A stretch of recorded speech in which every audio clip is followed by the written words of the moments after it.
Good morning students, I am your English teacher. पिछले class में हम लोगों ने चैप्टर 2 को अच्छे से पढ़ा और समझा था। आज हम इस क्लास में चैप्टर 2 का रिवीजन करेंगे, जिसका नाम है द विंड ऑन द हिल। यह एक पोएम है जिसके पोएट ए मिलने हैं। इस पोएम में पोएट ने विंड इट मीन्स हवा के बारे में बताया है।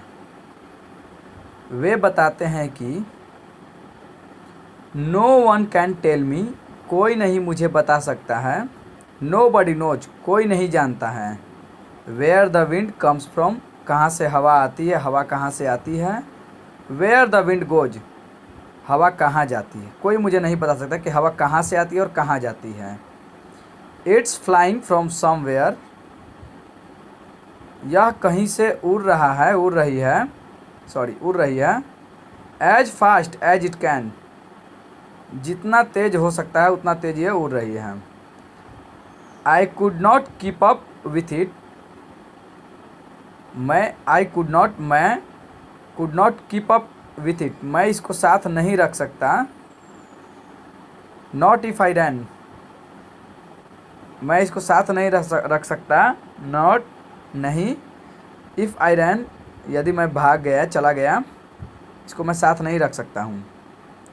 बट लेकिन इफ़ आई स्टॉप्ड होल्डिंग, लेकिन यदि मैं छोड़ दूँ, स्टॉप्ड होल्डिंग मीन्स पकड़ना, जैसे किसी चीज़ को पकड़े हुए तो उसको छोड़ दे, जैसे ही तो किसको पकड़े हुए है वो, the string of my kite, मैं अपने पतंग के धागों को मैं अगर छोड़ दूँ, it would blow with the wind, तो क्या होगा, यह हवा के साथ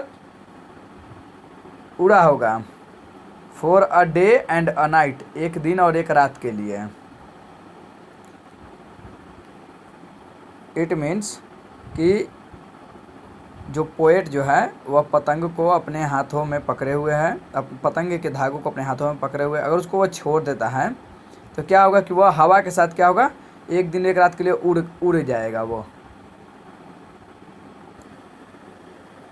एंड और देन तब, व्हेन आई फाउंड इट, जब मैं इसको पाया, जब इसको मैं छोड़ दिया एक दिन और एक रात के लिए, तो फिर मैं जब इसको पाया, wherever it blew, wherever it blew, जब यह बहा या उड़ा।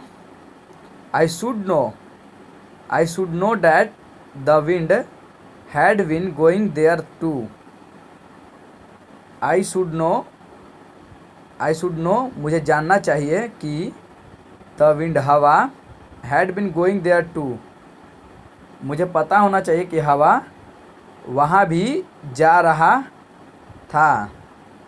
सो इसलिए, देन तब, आई कुड टेल देम, मैं बता सका उन्हें, वेयर द विंड गोज, हवा कहाँ जाती है। बट लेकिन, where the wind comes from nobody knows, लेकिन हवा कहाँ से आती है कोई नहीं जानता है। हवा कहाँ जाती है ये बता सकता है, लेकिन हवा कहाँ से आती है यह कोई नहीं बता सकता है। फिर से मैं इसके सारांश को बताता हूँ आपको। इस पोएम में पोएट कहते हैं कि हवा एक अनोखी घटना है, यह एक घटना है जिसे हम देखने में असमर्थ हैं, जिसे हम देख नहीं सकते हैं, हम मात्र इसका परिणाम जान सकते हैं। इस पोएम में पोएट ने काइट की सहायता से हवा कहाँ जाती है बताते हैं। इट मीन्स यह परिणाम बताते हैं कि हवा किधर जाती है।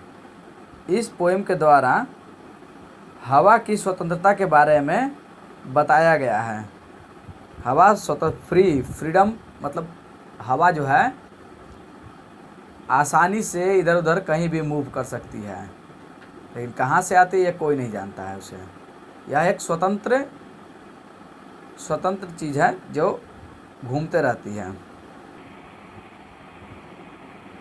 होमवर्क में आपको A choose the correct option बनाना है और बी राइट ट्रू और फॉल्स ये बनाना है। आपको ए और बी दोनों बनाकर लाना है।